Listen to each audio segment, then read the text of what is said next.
Hello বন্ধুরা, কেমন আছেন? আশা করি ভালো হবেন। আমিও ভালো আছি। এই যে চাটনি বানিয়েছি, ধনে পাতা, এই যে নুন, এই যে সর্ষের তেল,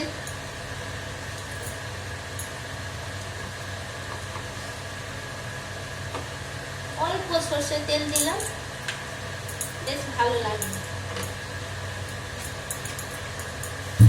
যা গরম লাগছে, দুটো বেজে গেছে, দেড়টা বাজছে, দেড়টা বাজছে।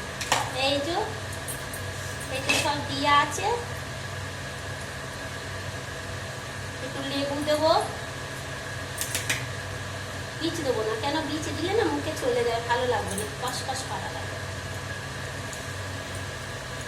আর এইতে এই যে অল্প লেবু দেবো, ব্যাস ব্যাস। টকটা দিলে না একটু বেশ স্বাদটাও ভালো লাগে।